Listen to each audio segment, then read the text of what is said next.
Simple is always the better choice.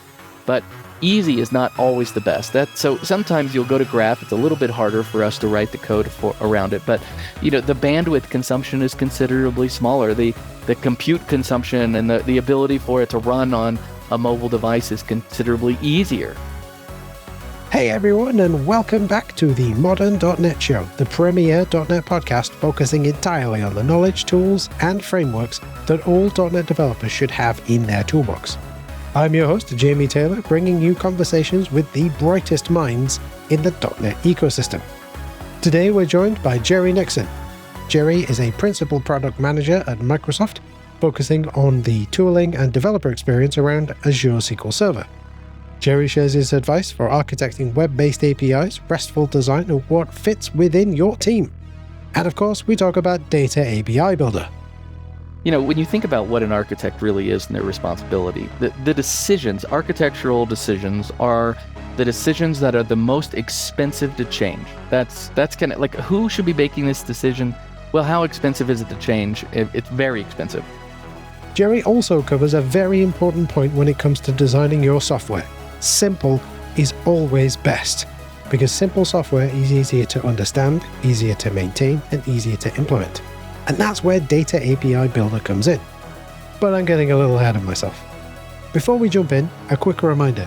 If the Modern.NET Show has become part of your learning journey, then please consider supporting us through Patreon or Buy Me a Coffee. Every contribution helps us to continue bringing you these in-depth conversations with industry experts. You'll find all the links in the show notes. So let's sit back, open up a terminal, type in .NET New Podcast, and we'll dive into the core of modern.NET. So Jerry, welcome to the show. It's fantastic to have you on the show. We're going to talk about stuff that I've used in production, which is great, but I get the feeling that even though you'll have built something amazing and you've fought the good fight of getting it out there and getting it in front of people, I get the feeling not very many people know it exists. We'll come on to that in a moment. First, I wonder, firstly, welcome to the show, and, how are you? Thanks, Jamie. Yeah, it's good. The all of America seems to be going through a hot flash right now, except for where I live. It's beautiful weather, but I live up in the mountains in Colorado, and it sometimes, creates a little bit of jealousy or maybe envy when I talk about it. But boy, about 17 degrees. It's crazy. Everybody else is scrambling for air conditioning, and I had my heat on this morning. It's a bizarre thing. One part of the country can't cool down. The other part of the country can't warm up. That's right. That's right. Most of it's nice and warm. Mine's just a little dot. That's right. What about you? How's it going over there? I was in London a few weeks ago, and it was stiflingly hot. How's it these days? Yeah. So as we record, it's recently been SQL bits, hasn't it? It is a lot cooler now. We've had our 5 minutes of summer that we are allowed to have here in the UK, and it's been almost back to normal weather for the UK at this point. Okay. I quote, there's a UK stand-up comedian called Bill Bailey, and I sometimes quote him. I say, the British rainy season started around 1600 and has continued unsteadily ever since. Nice. Well, speaking of weather, I am a .NET developer, and I think you are obviously a .NET developer. Mm-hmm. Have you been a .NET developer your whole life? Well, I wasn't born a .NET developer, but ever since, oh my goodness. First time I used any kind of .NET stuff was college. So UK over here would have been about 16 to 18 years old, just playing around with .NET framework and just going, wow, this is pretty cool. Because previously I'd done lots of stuff in C and a little bit in BASIC and stuff like that. So like going, wait, I don't have to write all of the memory management code myself. This is awesome. You start with C#, or you start with VB.NET? Oh, it was with C#. Okay. I remember building WYSIWYG apps with WinForms. In fact, it was part of I was sort of trying to help myself with my studies, and so I built a Windows Forms app to like a quiz to question me on, like, to help me to remember the stuff that I needed to learn for the exam. Nice, very clever. It's crazy to think that the next version of Windows Forms was just released. Talk about a technology with shelf life. That's incredible. Absolutely. Yeah, it's got the real staying power because it is just so simple and easy to use, right? You Hmm. fire up a new WinForms project and just drag and drop some tools from the toolbox into the UI, double click to set up the event handlers, and you're done. Developers love simplicity, that's for sure. No doubt about it. Absolutely. But we're talking about what perhaps could be a slightly more sophisticated architecture. Yes, indeed we are. What I was thinking we could talk about is a little bit about API design and then a wonderful, I want to say tool, but I feel like that reduces it slightly, that you guys have all cooked up over at Redmond for interacting with databases over a REST API. I would love to pick your brains about all of that stuff. And since you're building these APIs for devs, I would love to understand what goes into a good REST API. So I guess Yeah. before we get to the REST API stuff, let's really quickly talk. I've danced around a little bit. We're going to talk about Data API Builder, which I think is fantastic. If you haven't used it, folks, you need to go use it on something. But yeah, so before we get to Dab, how do I build a good API? Or what's RESTful? Because everybody has their own opinion. and how do we build good ones? Well, let's remember that simple still is the best architecture, regardless of everything that's going on. And best practices aren't really best practices for everybody. They're just the best practices for whoever has adopted those and proven that they work in their enterprise. So, I don't know your business or your business model. I don't know your enterprise or the politics. And so it's difficult for me to say what's the right thing for you to use and right thing for you to do. I know some things that are problems and worth avoiding. But I don't necessarily know that the solution that I come up with is the one ideal for you until you tell me more about your solution. So I want to just start with that because there's not a universal architecture that everybody should follow. There are many patterns that are just super duper and they tend to work most of the time. But you just can't go visit somebody and sit down in their conference room, have them draw their solution on the whiteboard and draw too many like judgmental conclusions too quickly because there are just so many details you don't know. And so let me just start by saying that. That being said, I think there are a handful of things inside an API that every developer should think about and consider before they really consider their architecture complete. And then as you start to see these different problems, you want to start thinking, how am I going to solve those in a way that's consistent with the rest of my application, that's consistent with the skill set of my developer team, that's consistent with the rest of the applications in my enterprise, and that gives enough shelf life to my application so that I can be confident that the maintenance developer in the future will be able to pick this up easy enough. I'll be able to find, workers and other engineers in the future that know the technology, or at least they understand it or are willing to learn it. And more importantly, that it's not going to be a technology that I'm picking up that is constantly moving out from under me like and like quicksand, so that I have to constantly adjust for changes that are happening, backwards compatibility issues, or some sort of breaking change that gets introduced. So all of that is sort of the context that you want as you start looking at whatever the endpoint is. And I'll point out there really are two types of data APIs. In fact, I would like to say there are two types of APIs. The first API is more like a generic app API. That's the API that any application needs, and it doesn't necessarily have anything to do with the data. What it might be doing is some sort of interaction with a backend business system. It might be doing a calculation for you. Who knows what it's doing? Those are the APIs that are very important to your app. And those are not really the APIs that we'll be talking about with Data API Builder. Those are the ones that differentiate your app, give you the business value that makes it so your app is important, and can't really be automated and just abstracted away into some sort of dynamically created endpoint. However, the other type of API is the Data API, and that's the one that is almost solely talking to the database. There might be a little bit of business logic, but the reality is there's a very limited amount of business logic in this type of API. And it is the type of thing that can be abstracted and automated. It is the type of thing that is typically repetitive from one project to another, and you'll find yourself sort of copying the code from one place to another and allowing the sort of that copy-paste inheritance that brings bugs from one project to another, because this is the type of code that's so boring that you tend not to give it too much attention.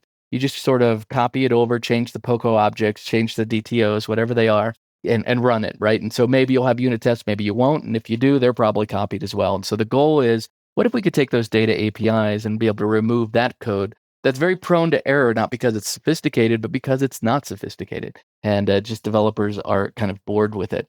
A couple other things that your API gives your client for free is the ability not to have a SQL driver. So not having a database driver means that your client not only is smaller when it ships, but it is easier and not it's easier to update and doesn't have so many requirements around it with its update, because there are times when a database driver is updated for security or performance reasons, and you just can't ignore it. You have to update it. Now, all of a sudden, you have to really think about the fact that drivers and libraries are written not necessarily for you, but for them. And so they could introduce some sort of error because they aren't backwards compatible.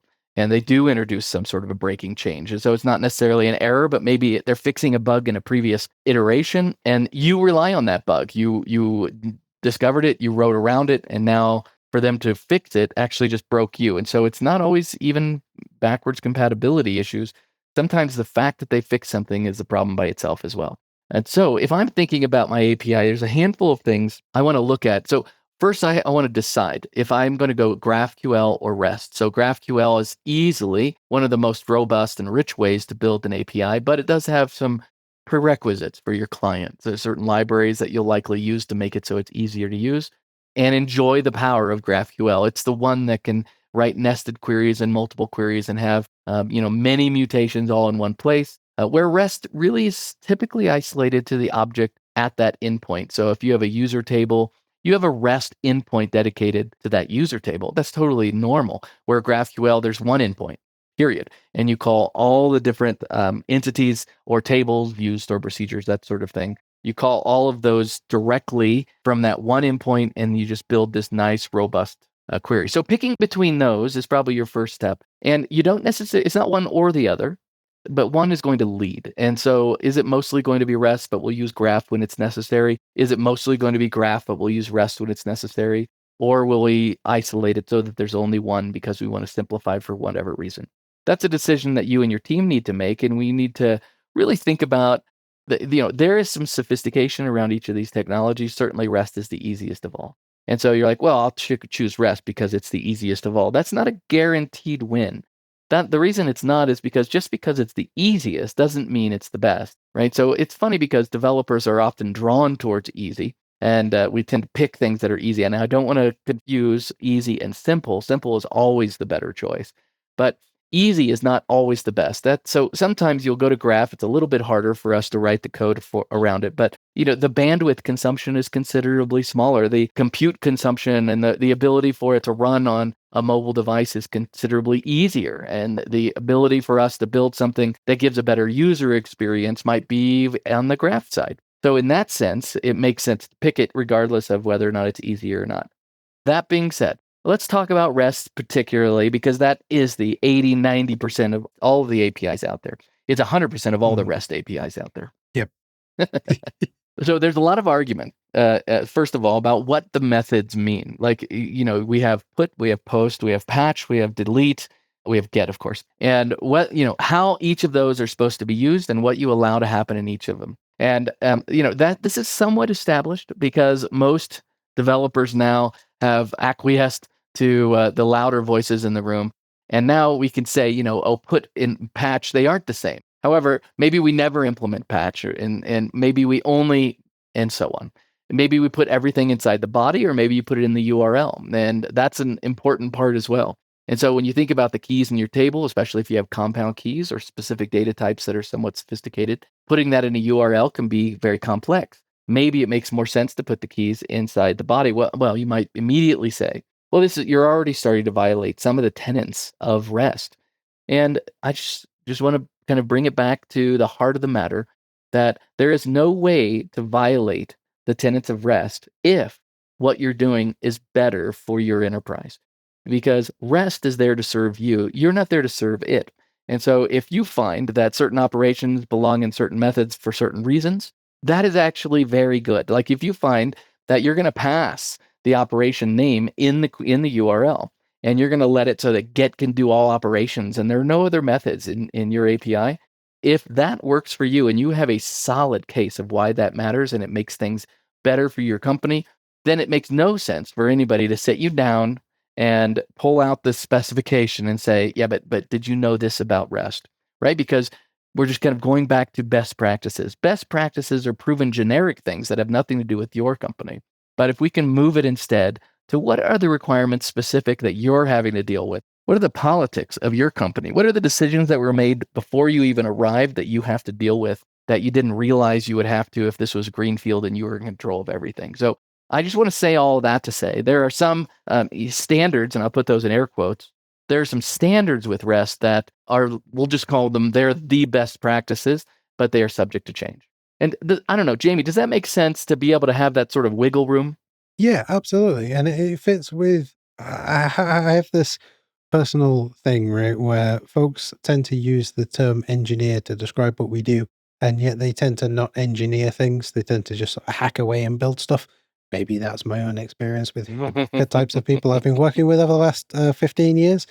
Whereas my personal opinion is an engineer will look at a problem, look at their list of best practices they have in their toolbox, and decide which ones fit the problem that they are trying to build a solution for, which I guess is what you're talking about, right? It's like a best practice exists, Yeah. but just because it's best practice doesn't mean that you have to, and I'm very cautious of my words, dogmatically or apply with enthusiasm. You don't have to say, well, Uncle Bob says we have to do this, so we have to do this. Well, actually, Uncle Bob doesn't actually ever say in any of his books, you have to do it this way. He just says, this is what worked for me, and I've done it for 20, 30 years, and the design patterns people, the Gang of Four and, Solid and all of these things, right? They exist because they work in certain instances for people, right? And one of my own personal bugbears is conference-driven development, where someone will go to a conference, see a technology and go, everything we build has to be used with this technology,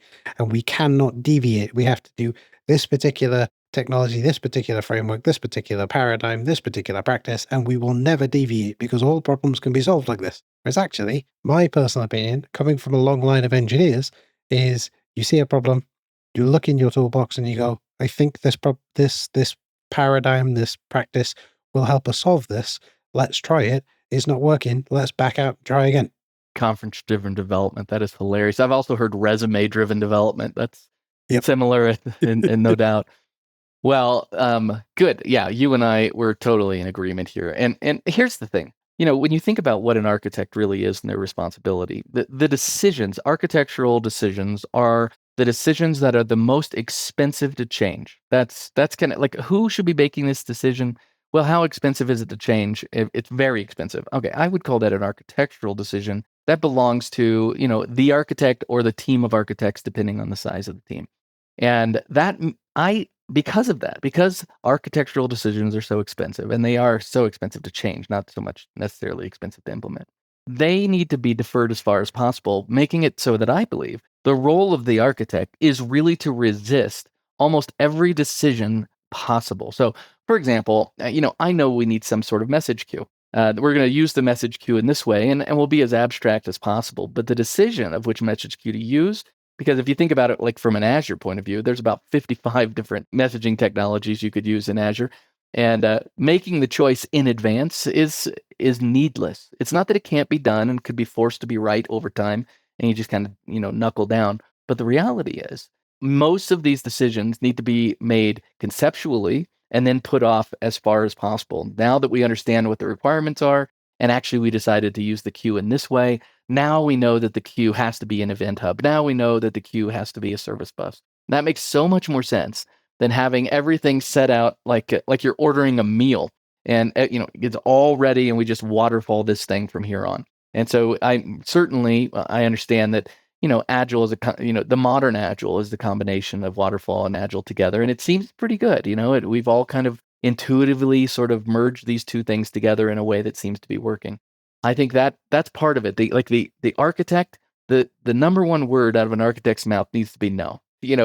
Should we? No. Let's not do it that way until we're forced to do it. And so that's pretty nice. I don't, obviously an architect doesn't say no to things like security, but they may say no to other things like, oh yeah, do we implement the CQRS pattern? So the CQRS pattern is so simple and straightforward to implement. You just take your API and you duplicate it. And you make it so that you focus all of your write operations to one of those endpoints, and you focus all your read operations to the other. And maybe you don't have any code change at all. Maybe it's just a topological change in your infrastructure that makes it so that all of your write operations are in a specific container or server, so you're using all of its compute and memory. And then all of your read are isolated away so that you at least can make it so your read operations don't slow down your write and the opposite of your write not slowing down your read. So that's nice. So do we do the CQRS pattern? Well, we're going to need to see because we don't know the size of our data. We don't know the user, the pattern of usage. We also don't know all the other components as well. However, what I'm not going to do, what I'm going to make sure as an architect I'm going to do, is make it so that I am allowed to do CQRS. So I don't get to a point where I'm like, oh, because of the decision I just made or because of the technologies or libraries I just chose, we no longer can do CQRS. Well, CQRS is a little bit like a parachute. I definitely want to have the ability to do it. And so part of it is being able to see the future and understand the interconnectedness of different decisions so that as I make a choice, now I made it so that, okay, CQRS is not out of the question. I still have it as something I can pull if we need it, but I'm not going to make that decision while we're still on the whiteboard, while we're still designing our application because, and I say this again and again, but simple is the best architecture. And so I want to start as simple as possible and add on sophistication or maybe even complexity to my solution only as needed, only as mandated, and so you're getting to a point where,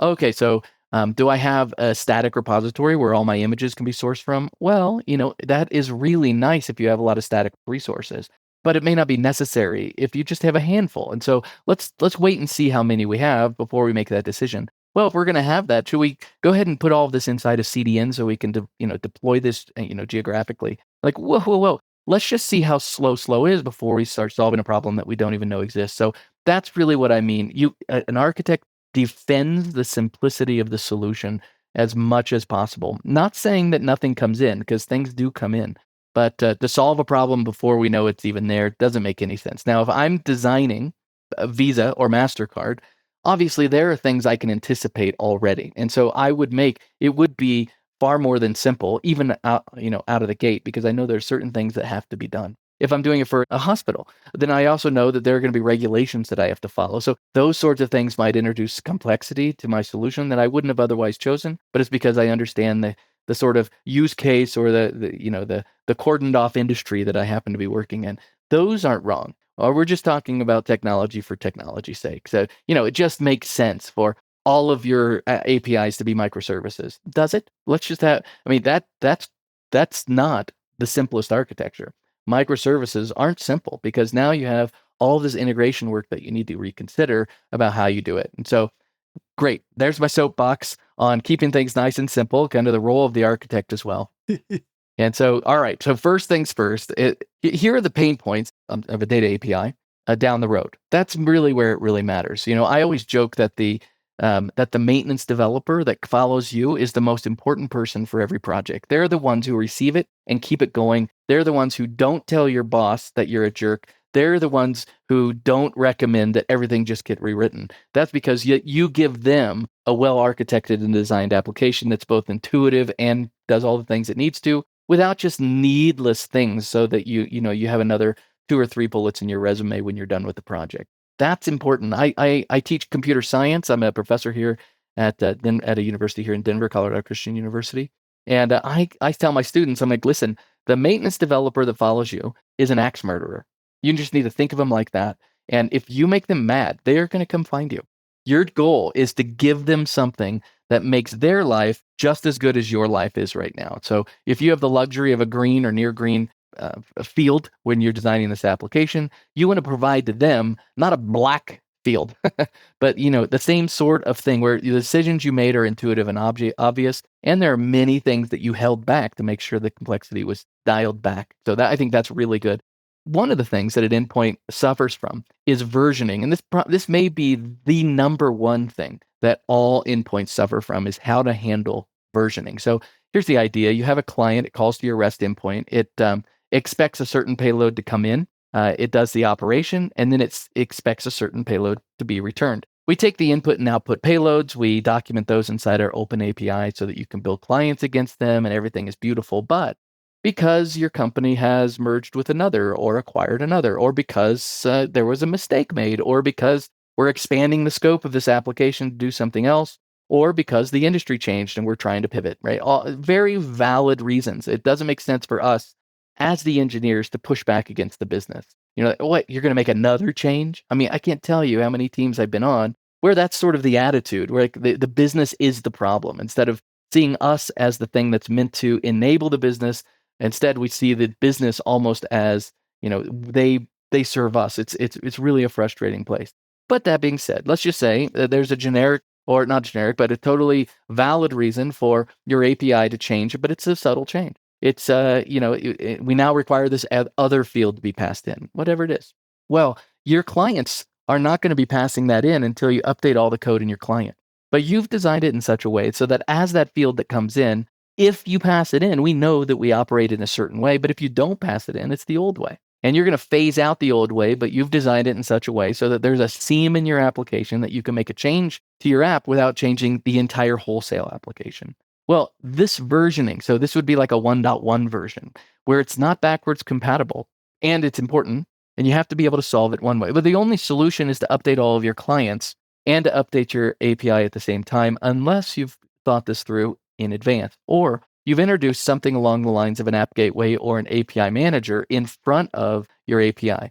And so this is funny because it's a little bit less around what's the best way to design your API, but it's more around what's your solution, what should you include with your API? And an API manager is paramount. Like if you have any sort of system without an API manager of some kind, two things. One, I'd like for you to tell me why, because that's ridiculous. Two, you're not planning for the future, because an API front end like that not only does things like load balancing or helps with exotic sort of security and authentication, but it also allows you to rewrite the payloads. That's the important part. So I can have my API manager, which will be the front end of my endpoint. It would make, if I had several endpoints or microservices, API manager would make it so that it looks like there's just one. It's a nice clean surface area for my application to be able to hit against. But it also means that if I start handing it old payloads for a specific endpoint, I can identify those old payloads, recognize what it's trying to do, and I can route it to the previous version's endpoint. And if it's not, then I can route it to the other. Or if I'm able to infer certain values, or just at least make them present, even if the value is null, I can manipulate the payload, passing it to the new endpoint so that it gets those values. So again, I'm just saying one of the hardest things to deal with is versioning inside an endpoint. One of the easiest ways to handle it is to introduce an app gateway or API manager. So I'm not talking about Azure API manager, which can do all of these things, of course, but I'm just saying an API manager. It's a concept inside your architecture that allows you to maybe get just a library, an open source library that does this app gateway processing for you. It's very good. It is very good. Denial of service attacks and all of these other things can be mitigated because you've introduced this one piece. So that what you should have in your mind is, I'm going to build an API. Well, when you watch demos that, for like Visual Studio Code or ASP.NET Core, they usually just say file new project. They they jump into program.cs, they add a minimal API, and they're like, look how fast and easy this is. Well, that's great. But in your mind, because we're thinking like architects, we're saying, okay, if I'm going to add an API, there are two components to make up a full API. One of them is the app gateway or the API manager on the front end. So I'm not going to have one without the other. In the same way, you wouldn't write a method without a unit test, right? So can you have an API without APIM? Yes. Can you have a method without a unit test? Yes. Which one, or if you write a method but no unit test, are you proud of that? Are you going to show that off to the team? No, absolutely not, because we all know this is really a good way to go. There are some reasons, sometimes, not to have unit tests, fine. But on the 99% kind of range, it is always a good idea. In the same way, that some sort of front-end gateway is important for your API. So that handles versioning. The next is around security. So a lot of developers so we'll pass a JOT along, right? So that'll be the way we do it. So we'll either use Entra ID or something like that will provide back to us a JOT claim with all of our claims that'll be signed cryptographically. And then we'll have that and we'll pass it along. And it's a really easy way for us to be able to handle not just authentication, but authorization as well. Now, here's the mistake that's often made as well, that a custom JOT server is not introduced into a solution. Now, remember, I've just given you this entire speech on keeping things out of it, but I just want to talk about why some of these things are actually very, very valuable. So why would you have a custom JOT server inside your application, and how does it make it so that your endpoint is better because of it? Well, the reason it is if you don't have a custom JOT server and you want to have very detailed claims, which I would recommend always have as detailed claims as you can get. Well, those detailed claims all need to show up back in your directory or in your tenant, so Active Directory tenant or your Entra ID tenant. And you have to go in and you have to create these claims, and then you have to go in and you have to assign all of these claims. Well, that's not what you want to do, because the isolated authorization portion of your application doesn't belong up in your tenant. It actually belongs inside your app, and it's part of your solution. So what should be happening is, as you come in to authenticate and you do your OAuth authentication into Entra ID, for example, it will give you a list of claims wrapped in a JOT that's signed, that you then break open and you hand it to your own JOT server inside your application. It validates the token and all the things that keep it secure. But it also looks up you, Jamie, and it says, okay, Jamie, out of the 5 things that are possible to do, these are the 4. But that 5th one, you are allowed to do it, but only in this way. Well, that sort of level of detail is awesome. It is exactly what you want to enable inside your application. And it's the last thing you want to put up into your directory or up into your tenant, because you can only do so many changes into your tenant until eventually your tenant administrators slow down. You're clogging and putting all kinds of crap in the tenant that doesn't belong there. It actually needs to be pushed down to your application. Now, you could use Azure's solution around JOTs, or you just introduce your own JOT server. There are many, and they're open source, and they're very well accepted, and they're in almost every language. So that's an important recognition of the next thing is handling not the authentication, right? That's going to be handled by Entra ID or whatever it is you got, Google or whatever. But really the next step of authorization, to be able to extend the claims, to be very precise, but to be specific to your application, and to be managed and then re-signed cryptographically again by the JOT server that you're shipping as part of your overall solution. So I would say those 2 things are the first things that should be talked about when you, as your team, sit down. You have your whiteboard, you've got the lid off of your pens, you're about to write, and you're like, what should we do with our endpoint? Well, first of all, let's just talk about versioning, how we're going to solve it, because it's a concept, not a specific problem. And then as far as authorization, how are we going to solve detailed authorization so every endpoint has the opportunity to be extremely precise? And the way you can do that is with a custom JOT server that's shipped basically with your solution and is part of your overall structure. So those 2 things, I mean, it's funny because we haven't even gotten down to all the whether or not it's cached and all these other pieces, which also are, the list is long. But I think these are the things, and the reason I'm bringing them up with you here is these are the things that we as developers sometimes skip, and they cause a lot of heartache as you kind of go down the line. Today's episode of the Modern.net Show is brought to you by RJJ Software, strategic technology consulting for ambitious SMEs. You know me as the host of this podcast, but here's what you might not know. I'm also a Microsoft MVP who's helped businesses from Formula One teams to funded startups to transform technology from a cost center to a competitive advantage. At RJJ Software, we specialize in 3 things that matter to growing businesses. AI that actually delivers return on investment, not hype, just practical implementations that pay for themselves. Developer experience optimization. We've helped teams to achieve 99% faster deployments and 3x productivity gains.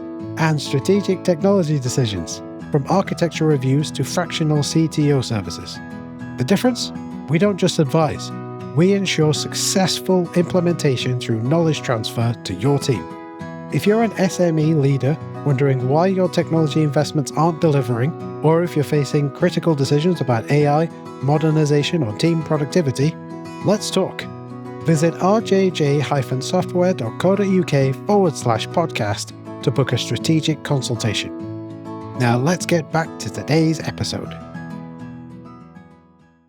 There's so much that you said there I'd love to sort of unpack and sort of cover again. But some of the really key highlights, one of the things that you said was about, you've said this quite a lot, and I'm sure we'll continue saying it throughout the rest of the episode, but simple is the best architecture, right? There's something in, I want to say it's the Pragmatic Programmer. I feel like it's the updated edition that came out a few years ago rather than the original, because of what I'm about to say, which is, they say quite plainly, if you want to build for Netflix scale, go out and get Netflix scale first, then build it, right? So start simple and build up from there. And the sarcastic part of me is thinking, hey, but like if we live in an agile world and we're brilliant developers anyway, we don't need versioning on APIs because we get it right the first time, right? Right. I mean, at least I do. Absolutely. But I really like your point about having some kind of management system, not just for all of the other things that you'd said, but specifically for versioning, because we hardly ever. I mean, I'm only speaking from my own experience here, but like we hardly ever get the chance to go back and work on things to upgrade the APIs that we build or whatever, right? We need a real business case for why do we need to build a version 2. So putting it behind an APIM, an API manager to start with means that that process of migrating from version 1 to a version 2 is super trivial, right? Because you're already behind the API management app or whatever you're using. You're already behind that stack. So you just have to go, oh, API management, here's version 2. And guess what? I'm also using Open API. So, that helps you manage that too, right? No, that's exactly right. It's funny, Netflix scale. The thing is, these large companies, like this is the way Twitter does it. This is the way Microsoft does it. This is the way Amazon. Like that is so irrelevant to us because these companies they can buy their way out of mistakes in a way that we don't have the luxury to do.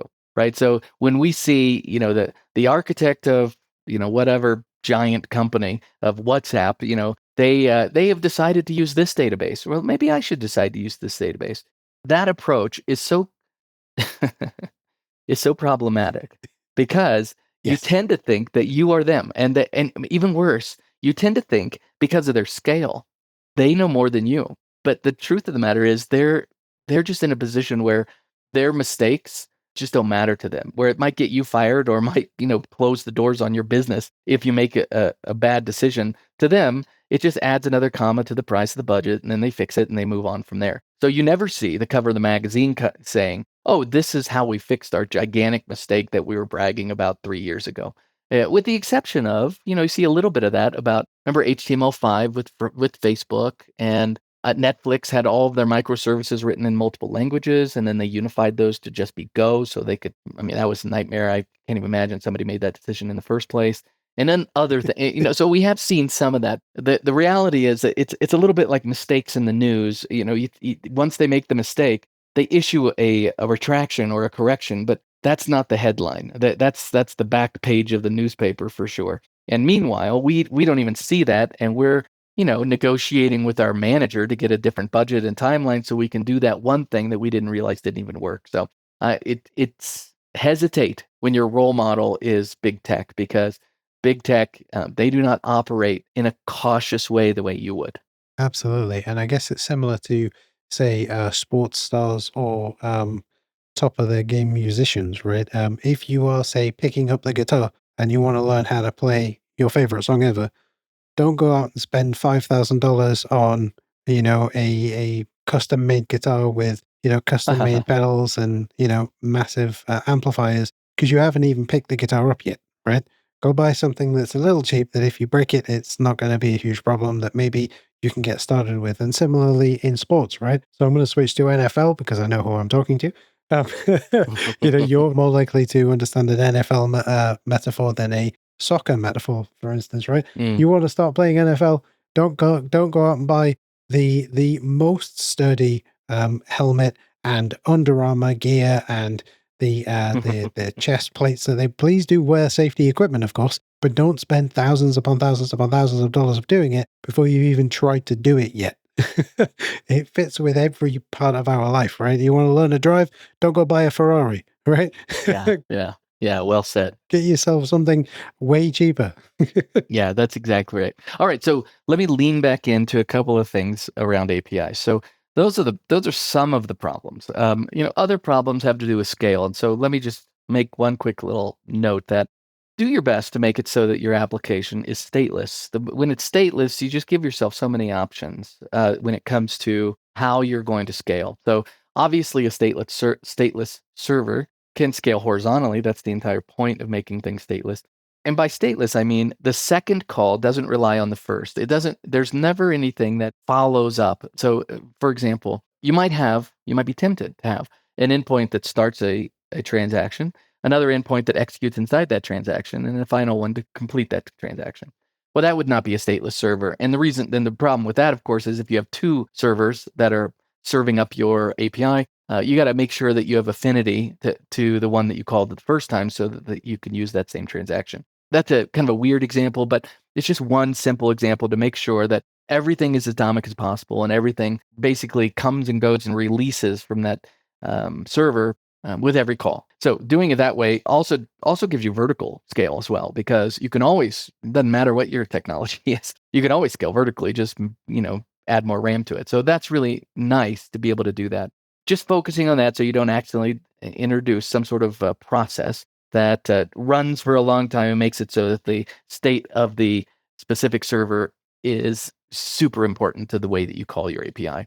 3 things that you can do to your API that can really add value that are sometimes pretty low cost. The first would be a retry policy. So many of us have used Poly to do this. Now it's built into the SQL driver, so you can just enable it. But it's not enabled by default. And the reason it's not enabled by default is, we don't really know, and just think about the driver, we don't really know that a retry makes sense. Like if we don't know your situation. But certainly we make it as easy as possible to enable it. Or Poly is nice and rich, so you can have this exponential back off. And so all these neat things that you can do so that you try again and again. But the reality here is we live in a real world, and sometimes there's just this hiccup. It just happens. It doesn't have to do with the stability of your system. It doesn't have to do with the quality of your bandwidth. It's just something weird. It was a sun flare. Something happened. And now if you just try one more time, then it skips the requirement for you to present to your user an error message, right? You're like, oh, failed, sorry. Nope, actually, it would be much nicer if you failed. Let me try that one more time. Oh, worked the second time. Don't try and explain it. Don't try and debug the crap out of it. Just understand that a retry policy that tries one more time and it happens within a handful of milliseconds, so it's transparent to you and the user, you've solved the problem. You've solved the problem without adding another comma to the budget of your project so that you get totally new fiber or whatever. Now, there are times when it really matters to be able to chase down these tiny little bugs. I'm not saying not to do that. I'm just saying we're kind of respect the scope of things. If it turns out that there's a tiny amount of delay, that tiny amount of delay, you could actually build into the way that you're writing your application. You could embrace the problem, right, rather than try and fix it. That's very reasonable, especially with something like a retry policy. And not having a retry policy is very unusual. Deciding not to have a retry policy is unusual. So just enabling it, it's a really straightforward thing to do. Adding something like Poly or using the SQL driver so that you can enable it and just make it so that you retry at least once. Sometimes you could try up to 5 times. The user is still totally transparent and ignorant of the situation. And so you're still giving them an excellent user experience. While on the back end, you've tried this 5 times and it took 5 times for it to work. The user doesn't care about that. They just want it to work. So that's nice. One thing that introduces is this idea of eventual consistency as well. So let's talk about one other thing you could do to an API to make it so that it gives a better experience to the consumer. Another would be a cache. So the value of having a cache, level 1 or level 2 cache, allows it so that your client has a much faster experience when querying the database. If you want to improve the speed of your database, the one thing you need to do to it is query it less. That's the trick, like the golden calf here, the holy grail. It is like, do not query your database and your database will be faster. However, we know we have to query it from time to time, but caching is an incredible strategy that allows you to query it less. So let's say you and I were both asking for the same query and that query took 5 seconds to run. Now just start with a simple way that cache works. You run. Let me make it me so that, Jamie, you have a great experience. So I run it. It's a 5-second query. So it lasts 5 seconds and go. Now, the data that I'm querying on the back end, let's pretend changes every, 15 minutes. We have a refresh of the data or something like that. So we've made it so that the cache against the query expires automatically. TTL is the time to live. That's usually the language used for caching. So it expires every 15 minutes. No big deal. Beautiful. Now you come in. It's a 5-second query. You ask for it, and it's 3 milliseconds, right? Because that data was basically pulled out of the fastest, RAM in the world and just handed to you. No operation against the database. Well, what's nice is if you could do a heat map of a normal solution, you're like, show me where my costs are. Well, the red hot cost of every solution is the database. There's no getting around it. If it starts to slow down, you ramp it up. If it slows, all of these things. Well, you can really make it so that a small or medium-sized database performs like a medium or large-sized database, making it so that the cost center of your solution isn't necessarily the database, because you've used strategies like caching so that you hit your database less and less and less. That's really nice. Another problem this solves is stampede. So stampede would be where you and I ask for the same thing at the exact same time. And that would be two queries that the database receives, and there's nothing in cache, so you can't serve one or the other. Well, when you implement cache, so inside Data API Builder, we implement it through Fusion Cache. So it's a little bit like Poly, actually. It's just a really well-known, very loved open source project. And so Fusion Cache handles stampeding as well. So what happens is I initiate the query, but you wait for me. And so it recognizes identical queries without having to call the database. So even though it still may take 5 seconds for you to get the data back from the database, or maybe I should say for the data back from the endpoint, you are not actually impacting the performance of the database or even calling it. Let's say 1,000 people ask for the same data all at the same time, right? So think about like Taylor Swift tickets. We all, 10,000, teenage girls all hit F5 at the exact same time over and over and over and over again. But the data hasn't changed underlined. So that's 10,000 queries against the database. But in this sense, because that's a super stampede, it would be one query against the database that performs nice and fast than everybody else. And because 10,000 1-second queries, that takes 5 seconds to run, because now you're competing against each other and consuming so much of your compute power that you've actually made a pretty quick database call pretty long, because you're having to share all of this, cooperative multitasking across the database. So that's really nice. So you can add a retry policy. You can have caching, both just so you can hit your database less, but also so the user has a much faster experience. So even though it might cost me a second to run it, every time you come, it's milliseconds. So the overall experience of your user base is really positive, even though we know we have to have that first kind of patsy that comes in and actually executes the query. A database still provides data. It's still the right thing to query it. We just want to adopt strategies to query it less. And so that's the goal of a retry policy, caching. And the final thing that you might introduce into an API to really give it probably the best user experience possible for a client is an internal queue of its own. So being able to have a queue means that you can ask the API to do something, and it could recognize, based on some sort of thresholds and that it monitors itself, that it just can't do it, right? It turns out the database has returned an error that said it's busy. That's not uncommon, right? A database can be busy if you don't have good strategies around it. And so then you could have your API say, if the database is busy, then I will take the request and all of the data around it, and I will put it into a persistent queue. So you wouldn't put this in memory. You'd put it into, wherever you would persist something, so probably the file system. And then you would tell the client, done. I've accepted, acknowledged, and I will do it. Now, this is important because if you're going to implement a strategy like this, it means the client needs to understand that there's eventual consistency across the board, saying that they can rely on that queue being executed eventually, but that they can't immediately go to and run a report and see the result of what they just did. So, you have this retry policy because it's the real world. You have this caching solution because you want to make it so, for one, the user experience is positive, but also so that your database doesn't just get beat up when it doesn't need to be. But then you have this queue. And the idea around this queue is to say that, listen, sometimes things really are a problem, but I'm not going to make it a problem for you. Let me handle it from this point forward. So it's a little bit like I've typed all of this stuff in, I've sent an email, and Outlook can't even connect to the email server. Well, Outlook doesn't make you wait.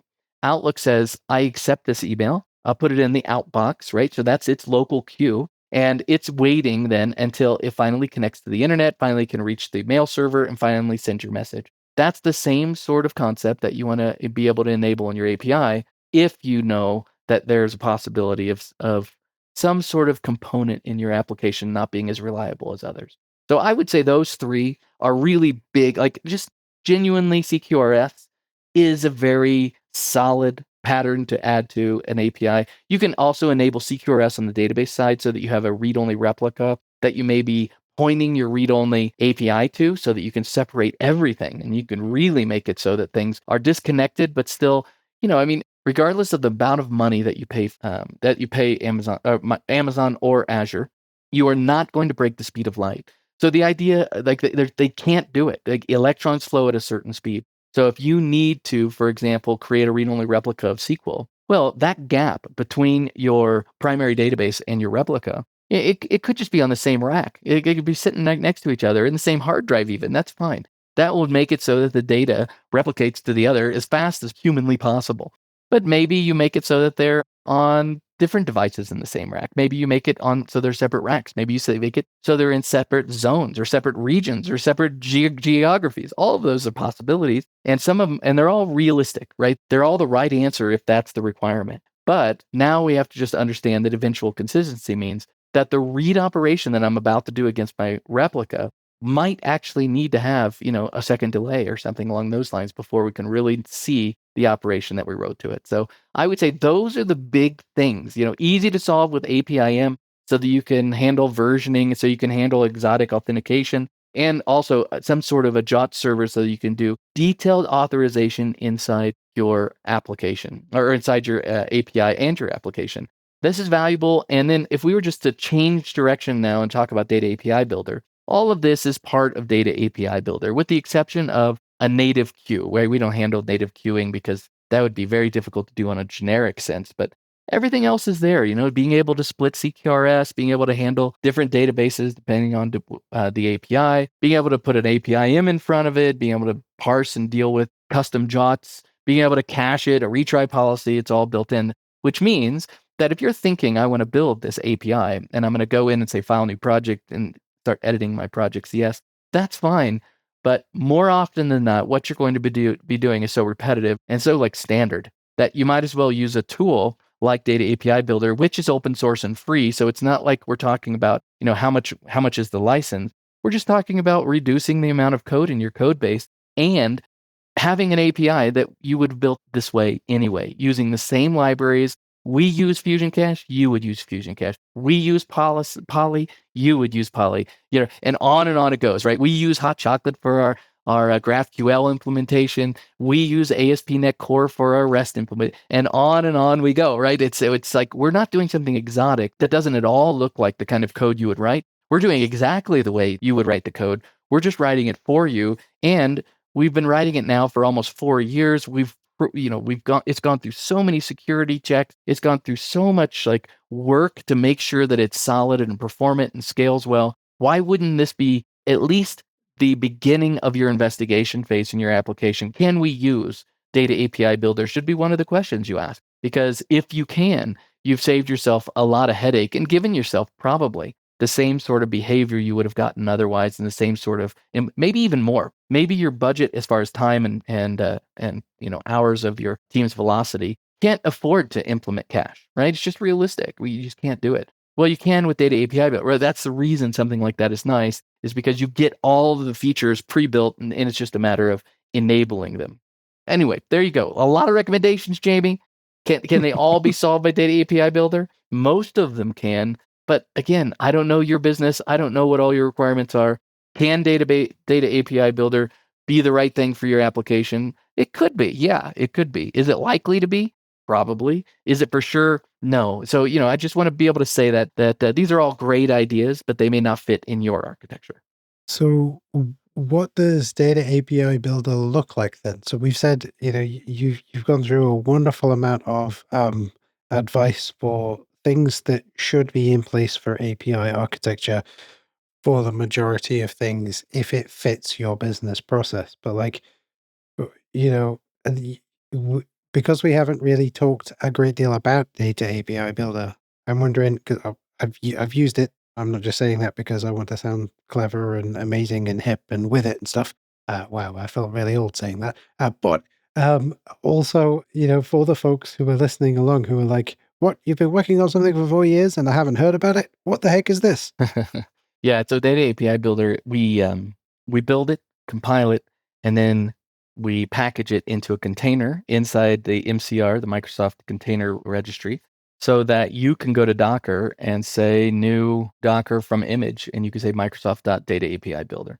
And what's nice is in a normal distributed application scenario. So let me start by saying this. If you're listening to this and you're like, it'll be a cold day in hell when I use a container, Data API Builder will not be the solution for you because we deploy as a container and we want it to be so that it's completely isolated. And this isn't code generation. This is instead an engine that you provide a JSON file to that describes the connection string to your database, as well as what objects inside your database you want to expose to your API. That's it. And then we do the rest behind the scenes dynamically to verify everything that you said to us, to check to make sure that the metadata comes from the database matches what you provided. And then we dynamically generate the REST endpoints or the GraphQL endpoints for you. We enable caching and retry policies based on what you've provided as well. All of that happens, and we have most things defaulted, so you have to do very little. That's the upside, right? So that you have basically this container image that we keep shipping. And so then you have the option to lock it. You could say, oh, okay, well, we're currently at 1.6. So, and so 1.6 is that's what I want to use forever. Well, you can do that. We'll always have 1.6. I don't know how forever means, but we'll have it for many, many, many years. But maybe you set it so it's just latest. And so you always get the latest. And so now you're relying on us and our careful policies to make sure that we're backwards compatible and that we don't introduce breaking changes without significant workarounds to make sure that we have feature flags and things like that to make it work.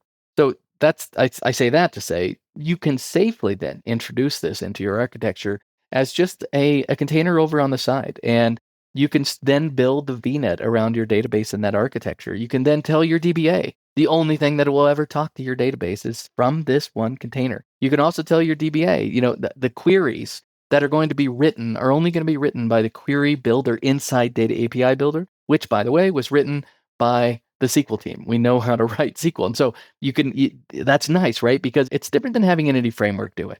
Every time you get a new version of Entity Framework, you get a new possibility of how the query is going to be written and executed. And you also get a lot of influence over how the query is going to be written inside Entity Framework itself. So the developer can come in and basically you're saying to the DBA, we're going to run some dynamic SQL. That's all there is to it. And you need to allow it. Now, that's not that big of a deal in most companies because that's the way applications are written. But sometimes the database just can't have changes made to it. You can't introduce security changes. You can't introduce some of these things. And certainly you can't run ad hoc queries.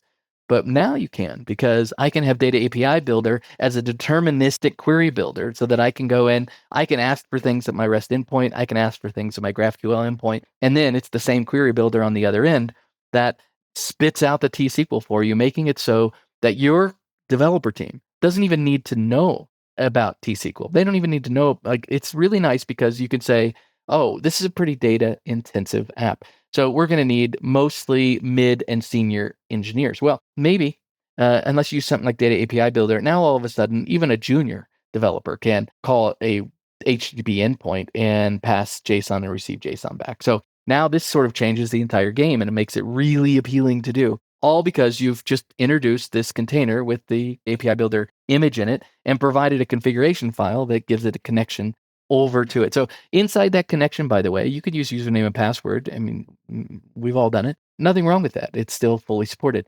You can use system identities. You can use assigned identity. It's up to you. So we want to sort of meet the developer and meet the architect sort of where they are, understanding that every developer and every enterprise has to make certain decisions that, can't be anticipated sometimes. So the more flexible we are, the better. It also means that you can introduce Data API Builder for your .NET project, but you can also do it for your Node project or your Python project or whatever. And because HTTP and JSON make it so that everything is completely invisible. So it's just a container that sits in your distributed application. Maybe nothing else is containerized. You just have this one container sits next to your database, and you find that the people responsible for your database are delighted. And this is the typical type of response, because the reason they're delighted is because now they have a reliable, it's deterministic, it's structured in a way. They don't have to have everything be super dynamic. They can handle the security. They can put off a lot of the changes at the API layer rather than having to make changes to their database. It is beautiful all the way around, as well as giving you the ability to do things like migration. So earlier we were talking about migrating from one version to another, right? So that's the reason we introduce APIM, but you can also just migrate from one database to another. Right now, you're using SQL Server on-prem. You're thinking about using SQL up in Azure. Well, that's not going to be a big deal. So all you have to do is just switch your connection string. The API surface area stays exactly the same. And so it's a beautiful way. Maybe you're using Postgres today and you're going to move over to SQL someday soon. Fine. Use Data API Builder in front of Postgres. And when you finally are ready to move over, then all you have to do is change the connection string in Data API Builder. The surface area remains the same. So there's a lot of beauty there, when it comes to, we've worked really hard to keep things as the back-end data sources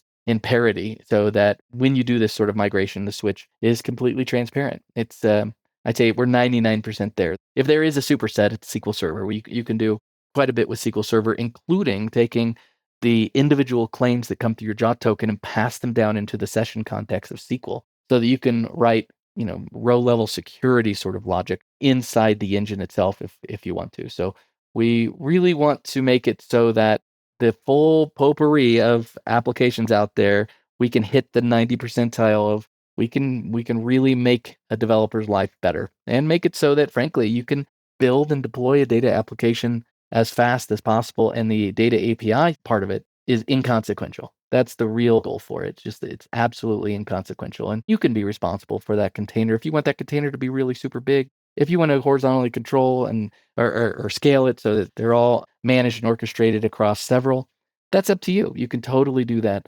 We want to make it so that for the little app, this is an awesome solution. For the giant app, this is an awesome solution. I think we've pretty much gotten there.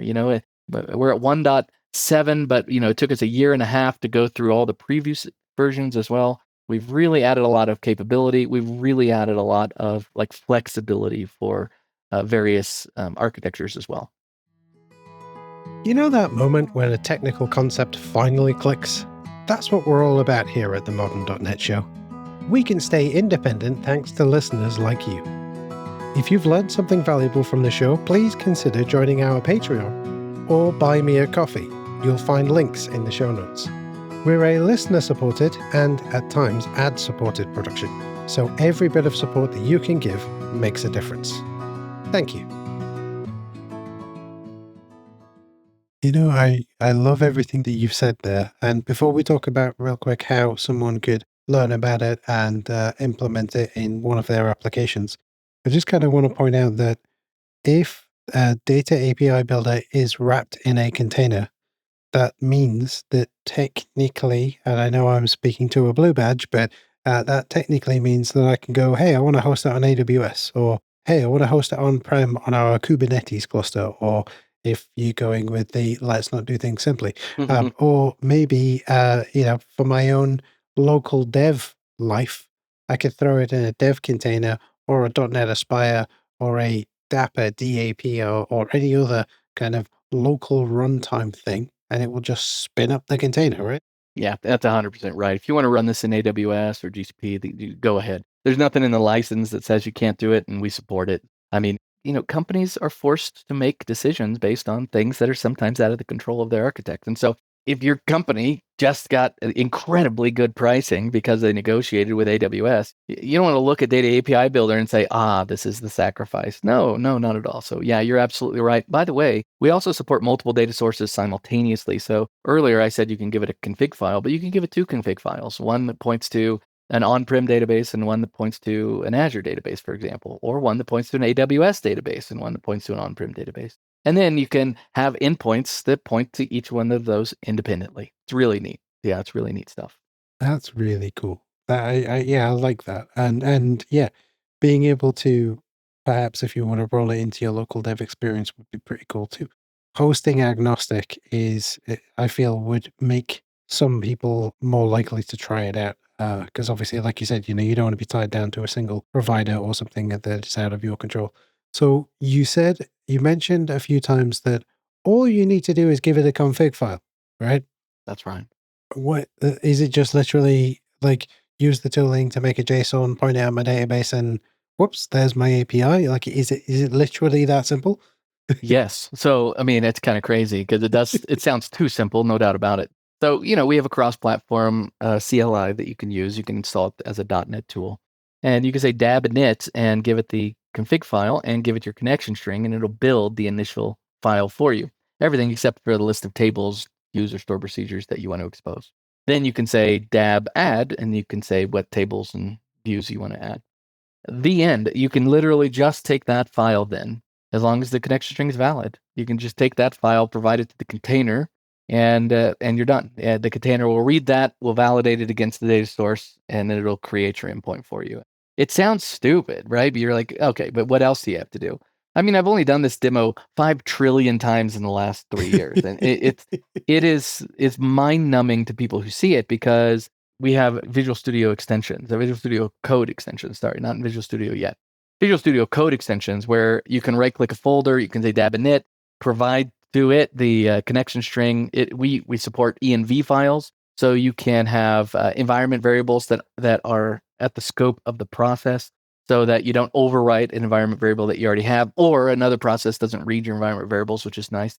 But that's the way you would also set the connection string, probably, in a container. So you would have that file, you would feed it to your container, but in the file you would use @env so that it reads from an environment variable. So then you could have this, like, every environment uses the same configuration file, but the container, depending on the environment that it's in, has a different connection string. So that's nice for dev and UAT and production as you move it around as well. But I mean, I can, if we were just sitting here, I could right-click, initialize, add my connection string, right-click, add a table, right-click, and start. And now I've got an endpoint running. Like, all of that could happen inside a 45-second window, if faster, if I can click fast enough. And Dab itself spins up insanely fast. So we have customers that have 4 or 5 tables, and we have other customers that have 600 tables. Dab can take milliseconds to start, or a couple of seconds to start, depending on how many endpoints it needs to spin up, and depending on the complexity, I suppose, of your configuration file.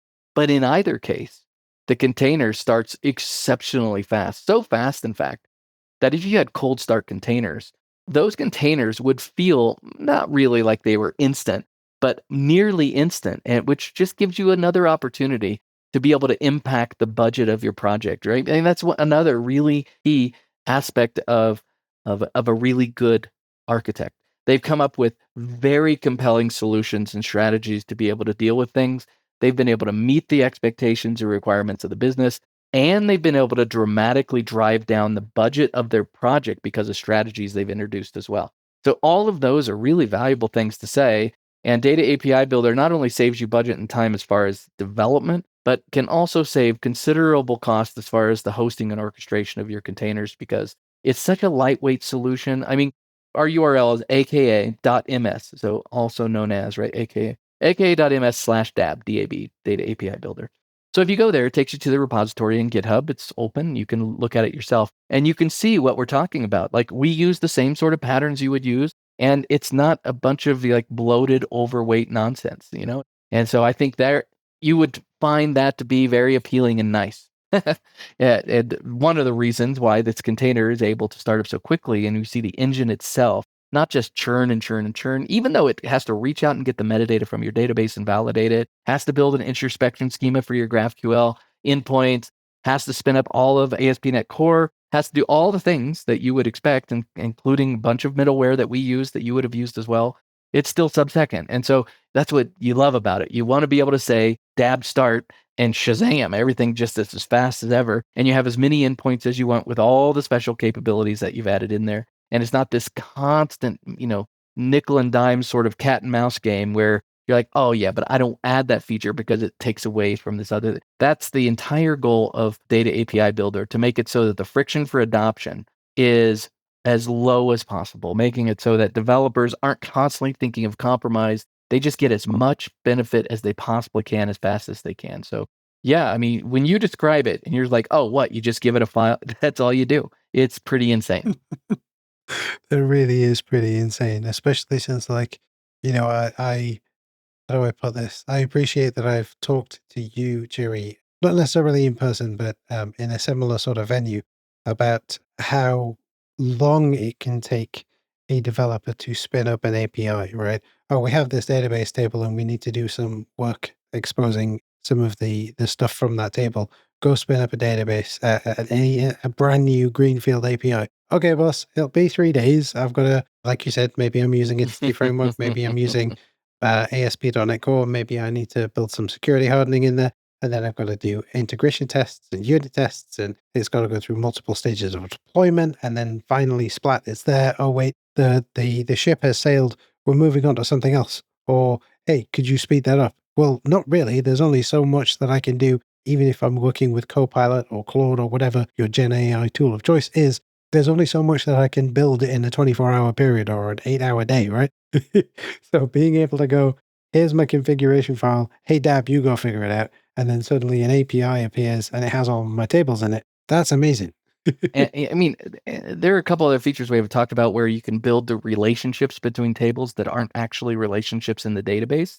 So you can still do nested navigation inside your GraphQL queries. That's unbelievable, because if you don't have the ability to go and actually introduce those constraints in the database for whatever reason, just do it on the API level, right? I mean, that by itself is really cool. The permissions that the granular permissions we have on every entity, so that you don't have to go into the database and set any sort of permission. Unbelievable. We're all role based inside, so you can set up permissions anonymous, authenticated, or with some sort of custom role that you might have. Go to town. Every entity can have its own set of permissions.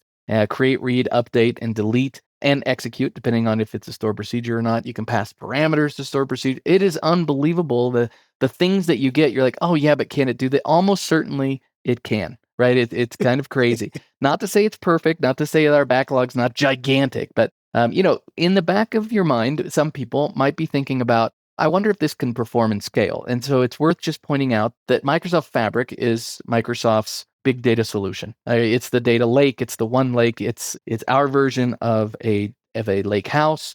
So when you're talking about data, it's Fabric.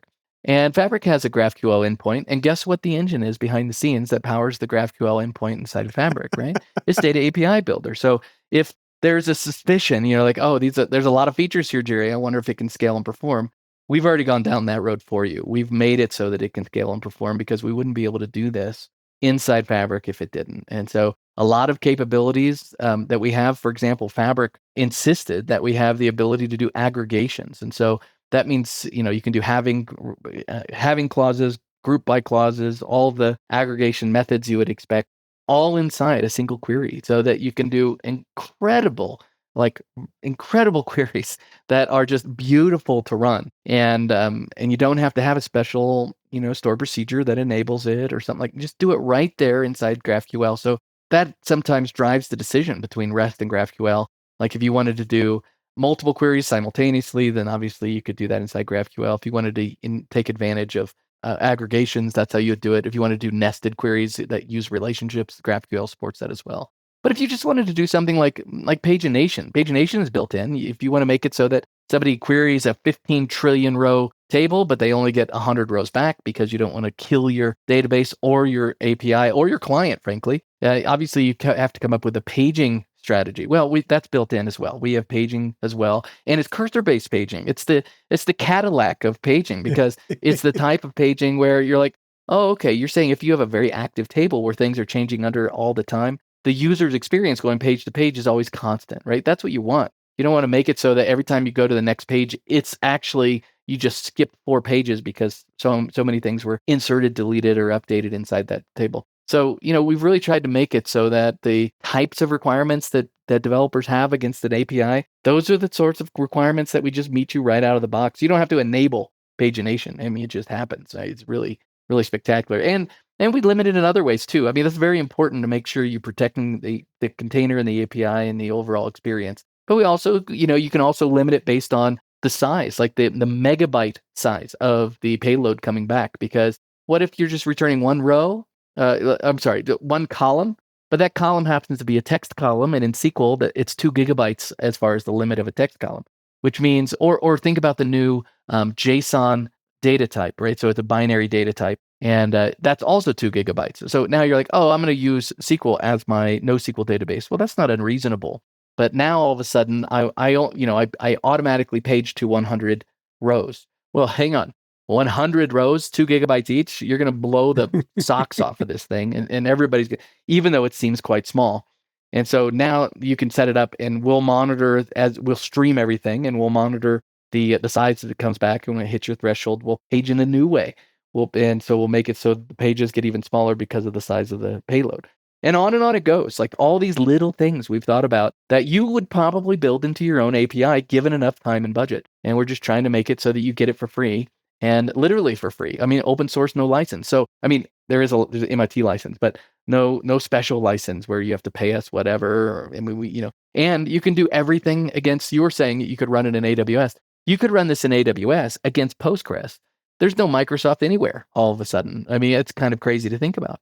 And that's fine too. We really are trying to meet developers where they are, making it so that this becomes a standard approach to interacting with the database. And we have really large customers, like really large. We're Microsoft.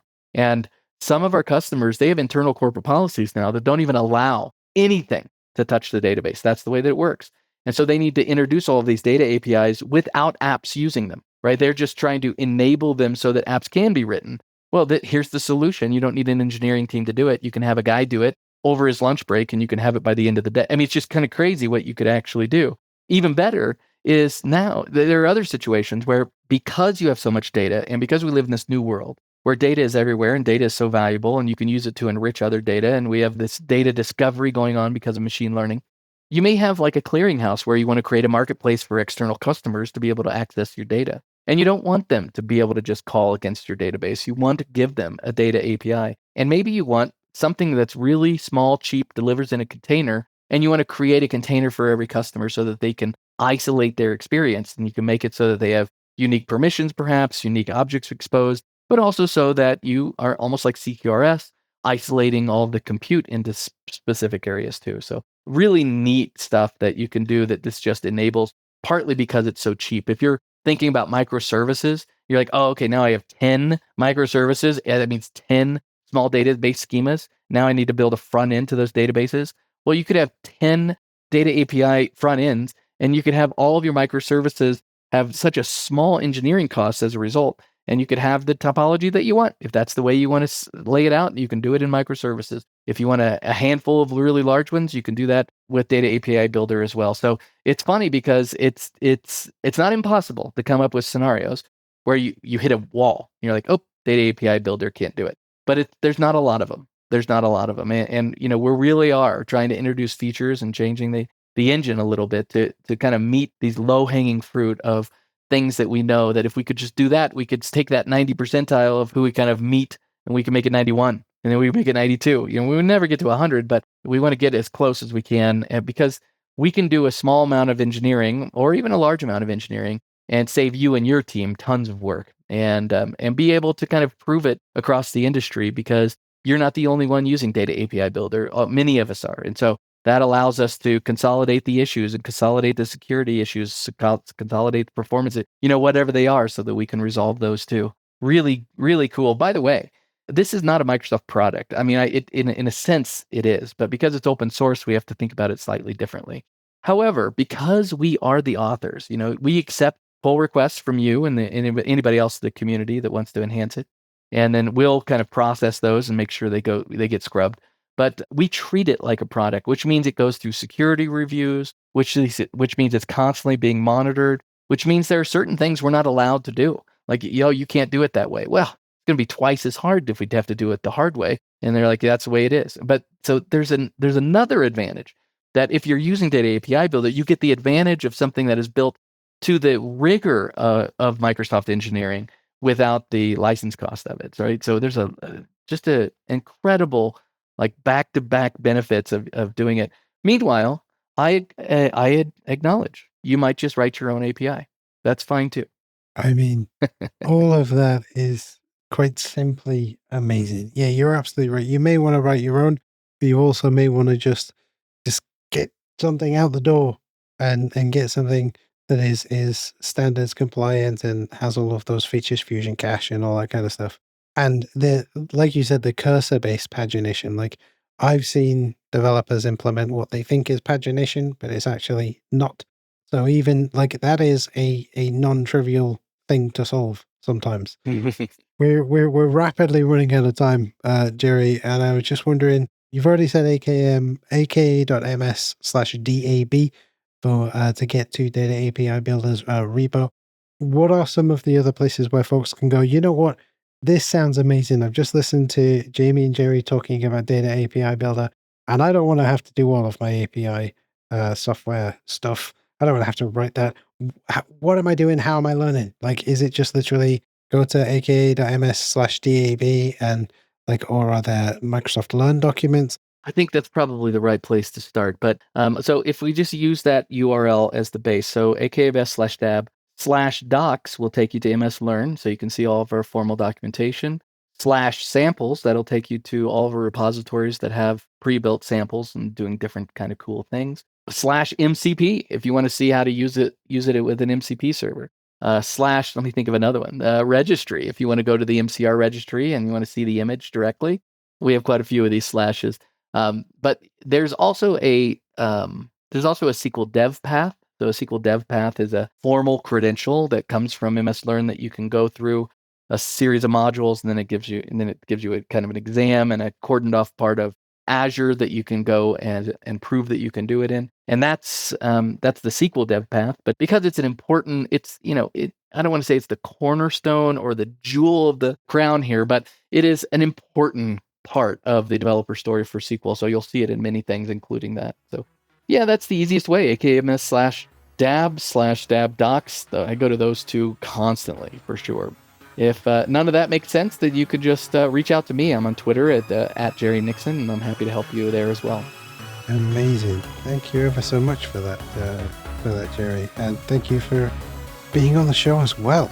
Like I said, I've used the Data API Builder in the past, but I'm always really interested to hear someone who's super excited about it tell me even more things that I didn't know. So yeah, I really appreciate you being on the show. This has been a ton of fun. Thank you so much, Jerry. Thanks for inviting me. I was excited when you did, and I was glad to be here. Thank you for listening to this episode of the Modern.net Show with me, Jamie Taylor. I'd like to thank this episode's guest for graciously sharing their time, expertise, and knowledge with us. Be sure to check out the show notes for a bunch of links to some of the stuff that we covered and a full transcription of the interview. The show notes, as always, can be found at the podcast's website, and there'll be a link directly to them in your podcatcher. And don't forget to spread the word. Leave a rating or review on your podcatcher of choice. Head over to .netcore.show/review for ways to do that. Reach out via our contact page at .netcore.show/contact, or join our Discord server at .netcore.show/discord, all of which are linked in the show notes. But above all, I hope you have a fantastic rest of your day, and I hope that I'll see you again next time for some more .NET goodness. I'll see you again real soon. See you later, folks.